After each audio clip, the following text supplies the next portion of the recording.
네, 안녕하세요. 임플란트 타이거입니다.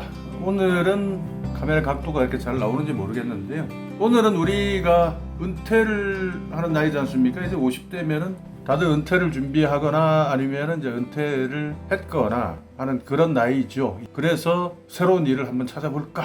라고 이제 생각을 하시는 분들부터 이제 그런 것을 회사를 그만두기 전에 이제 지금부터 이제 준비를 시작하시는 분들까지 상당히 많이 계시는데요. 자, 은퇴를 앞두고 나서 우리가 나왔을 때 은퇴 후에 5대 리스크라고 그러는데요. 이 은퇴 후에 우리도 모르게 느끼는 이 5대 리스크에 대해서 한번 오늘은 알아보려고 합니다. 자, 오늘 이 영상 궁금하시면 계속 봐주세요.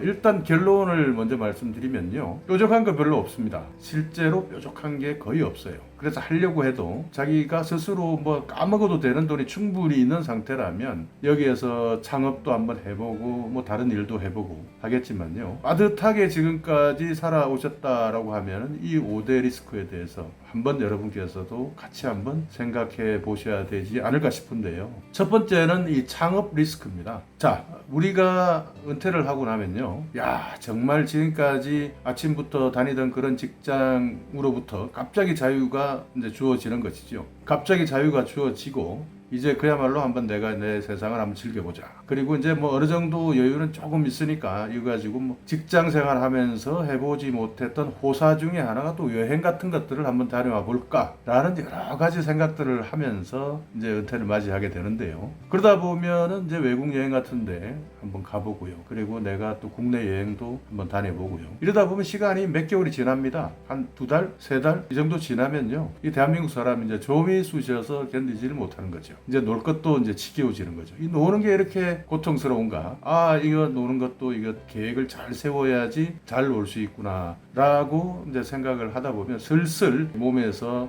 좀이 쑤시기 시작하죠. 뭐라도 해야 되겠구나. 아이고, 이거 내가 생각했던 그런 은퇴와는 조금씩 다르구나 하는 생각들도 하지 않겠습니까? 그러다 보니 이제 다시 또 뭔가 새로운 제2의 인생 출발을 해야 된다라는 이제 그런 압박감을 느끼다 보면요. 이 창업이라는 그런 방향으로 틀게 되는 경우들이 상당히 많습니다. 통계청이나 이런 자료를 보면요. 40대, 50대, 60대의 자영업 창업이 많이 늘고 있다 하는 그런 것들도 여러분들이 보실 때 이 은퇴와 상당히 많이 관련이 되어 있다라는 것들을 아셔야 되고요. 그리고 1년, 2년, 3년 이내에 뭐 거의 80% 이상이 자영업 창업했다가 다 망한다 그러죠. 뭐 특히 가장 많이 망하는 게 음식점인데요. 음식점은 뭐 세계 경기의 문제도 있고요. 최저임금의 문제도 있고요. 정부의 경제 정책 방향에서도 방향을 잘못 잡은 부분도 많이 문제가 있지만요. 그런 것들과 또 함께 한국이 구조 자체가 지금 변하고 있다라는 것들을 여러분께서 아셔야 됩니다.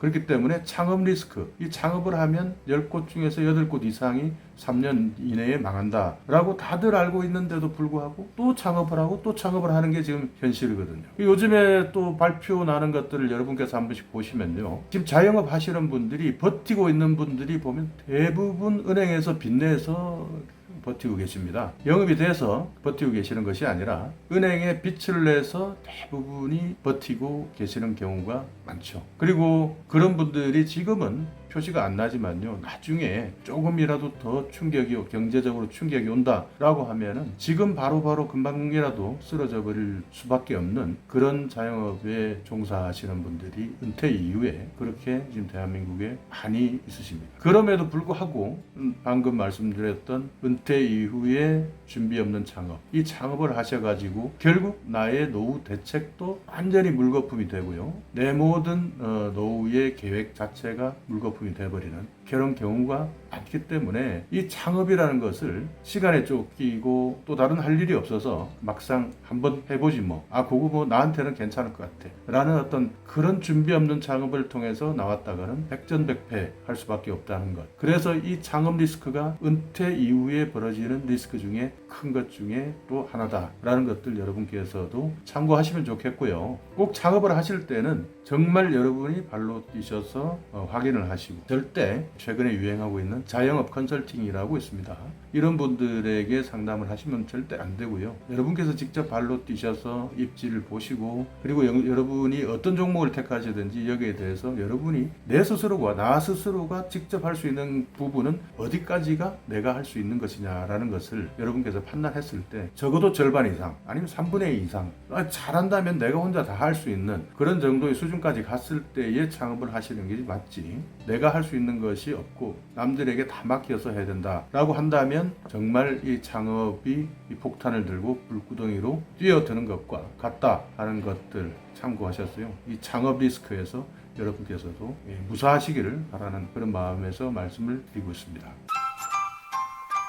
자, 두 번째는 이제 질병인데요. 이제 질병이란 이야기는 뭐 제가 굳이 여러분께 말씀을 안 드려도 되겠죠. 건강관리는 뭐 사실 스스로가 하는 것이고, 저도 건강관리가 많이 잘 되어 있지는 않는 그런 상황입니다. 그리고 뭐 제 친구들이나 주위에서도 최근에는 건강했던 친구들이 갑자기 이렇게 돌연사하는 그런 경우들도 많이 있는데요. 이 건강에 대해서 이 질병 리스크 여러분께서 항상 챙겨야 된다. 그리고 또 하나의 리스크가요, 이 사기꾼들이 상당히 이제 많다는 거. 자, 여러분들이 가지고 있는 자금을 어떤 식으로 해서 한번 굴려드리겠다라고 하는 어떤 그런 금융사기와 관련된 이런 것들이, 사람이란 것이 똑똑한 사람들이 잘 안 넘어갈 것 같고요, 어리숙한 사람들이 더 잘 넘어갈 것 같기도 한데, 실제로는 자기가 금융적인 지식이 있다거나 또는 그 분야의 완전한 지식, 바로 전 단계인 조금 애매한 지식을 가지고 나도 그 정도는 알아 하는 그런 분들이 이 사기를 가장 많이 당한다고 하네요. 왜냐하면 자신이 가지고 있는 그 조그만 식견, 조그만 지식을 믿다 보니 그 사람들과 동화되기도 쉽고, 그리고 사기에서 가장 중요한 것은요, 다른 사람은 사기를 당해도 자기는 끝까지 사기를 당하고 있음에도 불구하고 나는 아직 사기를 당하고 있지 않다라고 착각한다는 것. 그게 사기를 당할 때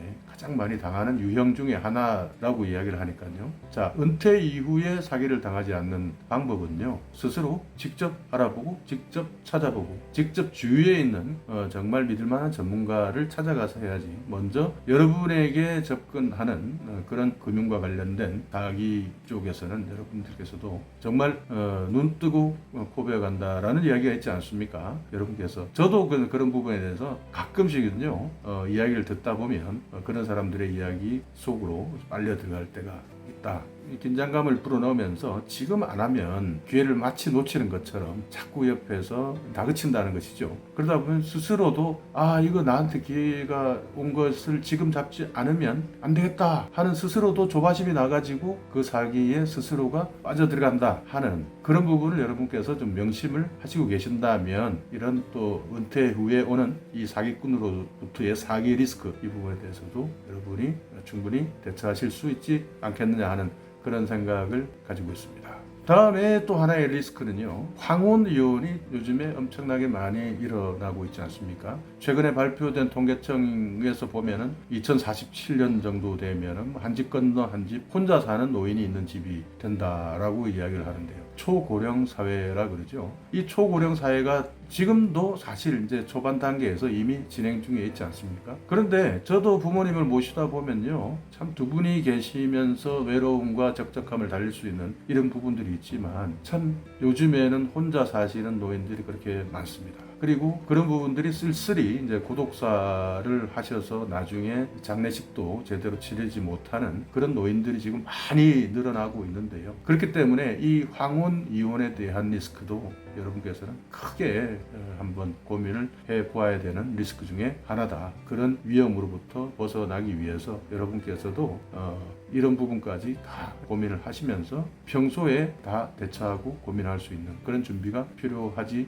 않겠습니까? 그리고 또 하나가요, 이 자녀 리스크인데요. 이 성인 자녀들이 실제 취업이 되지 않고 그리고 경제 활동을 하지 못하는 그런 가정들이 또 많이 있습니다. 그렇게 되면 지금 우리가 부모님들도 모셔야 되는데도 불구하고 또 부모님 모셔야 되는 그런 상황과 또 여기에 이중으로 2중, 3중 해서 이 자녀들까지 부양을 해야 되는 그런 상황이 이어지는 경우가 지금 상당히 많은 사회 문제가 되고 있는데요. 이 부분도 우리가 한번 더 미리미리 준비를 해야 되고, 자녀들에게 이 성인으로서 경제활동을 할 수 있는 그런 준비를 시켜야 되는데, 그게 참 우리 힘으로 되지 않는다는 게 그게 또 문제 아니겠습니까? 왜냐하면 일자리가 있어야지 취업을 시킬 텐데 참 지금 청년 일자리는 줄어들고요. 노인 일자리는 또 많이 늘어나고 있습니다. 그래서 통계청에서 지표를 자꾸 오인하려고 잘못 사용하고 있는 지표가 전체 뭐 취업률이 자꾸 높아졌다라고 이야기를 하는데 50대, 60대의 단기 알바 비슷한 이런 취업률 높여놓고 20대, 30대, 40대 청년 취업률은 계속 떨어지고 있는데 이것을 전체적인 고용지표로 삼는다. 이건 잘못된 것이죠. 이런 부분들이 지금 그러나 이 사회 구조가 바뀌어 나가면서 청년들에게는 좀 제대로 된 직장 그리고 노인들이나 또는 은퇴 세대에게는 이런 단기 알바식 위주가 아니라 전체적인 구조를 바꿀 수 있도록 정책적인 차원에서 한 번 더 판단을 하시는 것이 좋지 않을까. 자, 이렇게 우리가 이제 은퇴를 해보면, 저도 이제 은퇴를 해보니까 아는 거예요. 20대, 30대에는 은퇴라는 것이 뭔지, 또 은퇴를 하고 나서는 어떤 기분이 드는지, 또 은퇴하고 난 이후에 무엇을 해야 할지에 대한 부분을 전혀 공감하지도 못했고 느끼지도 못했는데, 실제 제가 은퇴를 해보고, 실제 그 이후에 은퇴자로서 어떤 일들을 고민을 해볼까 하다 보니, 하나씩 저도 이런 리스크를 극복해 나가고 있고, 겪어 나가고 있는 중이거든요. 그런데 이런 부분들에 대해서 미리 한 번씩 고민하지 않는다면 이 5개의 리스크 중에 하나라도 폭탄처럼 터져버린다면 정말 은퇴 이후의 삶이 서로가 힘들어지지 않겠습니까? 자, 우리도 이 5대 리스크, 제가 다시 말씀드리면요, 이 창업 리스크, 그리고 본인의 질병 리스크, 금융 리스크, 그 다음에 황혼 이혼 리스크, 그리고 성인 자녀의 리스크, 이 리스크를 미리미리 여러분께서도 한 번씩 고민해 보시고 실제 그런 일이 닥쳤을 때 정말 성숙하게 그리고 슬기롭게 잘 해결해 나가시기를 바라겠습니다. 자, 오늘도 이 영상이 저와 뭐 조금이라도 이제 공감이 되신다거나 유익한 내용이 있었다면요, 오늘도 구독 그리고 좋아요 부탁드리겠습니다.